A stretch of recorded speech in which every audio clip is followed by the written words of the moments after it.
Seam allowance is the additional material we add to the actual measurements we want for a piece to accommodate for the fact that we actually have to sew it together with a sewing machine. We've already looked at how to measure ourselves and how to actually create the main bodice block for your chest and your back and for the arm. What we're going to do now is look at how to take that basic piece and actually add the seam allowance to the pattern. The reason we didn't add the seam allowance originally is because it was a basic bodice block, and with this basic block you can cut it, you can adapt it to make different styles. Once you know your style, you then add the seam allowance for that specific style. But let's assume that you're not manipulating this too much and adding different darts and other creasing. If you just want to make a basic top with this, how can you add seam allowance? Adding seam allowance is generally the same for the front, the back and the arm, but there are slight differences and there's some tips I have for you. So the first step is to take your front piece and trace it all the way around, marking on all these key points where your measurements are if you know you want to transfer all those details. I don't always transfer all those details. Next is to take over the dart. There's two ways I'm going to show you how to do it. The first way is to take a needle and pierce it through your basic bodice piece and the paper underneath that you're doing the seam allowance with. Then find those piercings and then connect them. It can be a bit hard because the holes are small, but I'm going to show you another way in case you don't prefer this way. Connect up your corners and then you can start adding the allowance. My advice is to add about 1 centimeter allowance. I've found over the years that I don't need that much seam allowance. Now there are some people who add a lot more than this, but that's because they can specifically follow that seam allowance that they're using. In the past, I'd add lots of seam allowance and then not even use it and the top ends up being too big. There's some people who add excessive seam allowance because they know they want to accommodate for the fact that in the future their body shape might change and they want to be able to have that flexibility of increasing as well as decreasing the size. What I like to do for the pattern piece is cut out the dart. If this is the actual material I'm sewing with, that would not happen. You do not cut out the dart. The reason I'm doing that here is because it's going to make it easier to transfer over the dart to my material once I'm drawing it, but never cut out the actual dart of your actual material. Most front pieces are one block and you cut it on a fold, so you don't need a seam allowance on your fold, so I cut that off.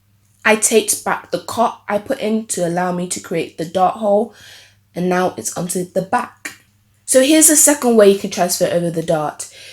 Instead of piercing both pieces of paper, I'm just going to pierce the main basic piece. I'm going to make sure those holes are visible enough. Then take over the back piece to my paper and do something very similar to what I did before. The main difference will be this curved part here because I'm going to show you how to do this with the zip. I'm going to trace around the other sides of the back piece and add the 1 centimeter allowance. You can see that I've not added the allowance on the middle fold cut yet. I'm going to do that now. So back pieces of garments do tend to come in two parts instead of just being one whole block. Even if there's no zip added, you might find that in the middle of the garment there is a seam. So if you're just creating a seam and you don't need any zip, then you're going to add a 1 centimeter seam allowance like you did to the rest of the parts, as I'm doing here. The only difference is I'm still going to allow that indentation at the waist at the back because it does help pieces lie a bit better on your skin. Now if you're doing a fitted piece like I am, because these were my exact measurements, the zip is going to eventually have to go somewhere. But don't worry, in a moment I'm going to show you the slight tweak you're going to have to make if you wanted this to be a seam for a zip. Now that these parts have their 1 centimeter added, what I'm going to do is actually put my pen through the hole I pre-created and mark on the dots through the basic bodice piece, and that should make it a bit easier to spot once you take it away. Then I'm going to go in with my ruler and connect everything up. I'm not going to go to the point because I'm just going to curve it out so it's not too sharp, and then add on the 1 centimeter as we know. Now I'm going to show you what I would do if I knew that this part was meant to be for a zip. The difference would be, instead of adding 1 centimeter seam allowance, I would add an inch from the original line. And I just find that gives a bit more flexibility when it comes to zips. And what I was talking to you about before, about making adjustments for size, that 1 inch additional seam there gives that flexibility. So just to summarize, when it comes to the fold cut part of the back piece, if you know that you're going to just cut it on the fold, so the back piece is going to be one piece, do not have this indentation. Just trace it all the way down and do not add any seam allowance to that fold, but add seam allowance to everything else. If you know that you're going to have a seam at the back because you want that indentation, but that seam doesn't need a zip, then only add 1 centimeter seam allowance. If you know you're going to have a seam, whether or not you put in this indentation, but that seam is going to be for a zip, then make sure that the seam allowance is about an inch or just a bit more than a centimeter, so you have a bit more room. I then go and connect the darts like I did last time, and I still prefer to cut it out. You do not have to. There's ways you can transfer over the darts without cutting it out. The other option is to get see-through tracing paper, but that tends to be more expensive, so I've not really thought it's that important to invest in.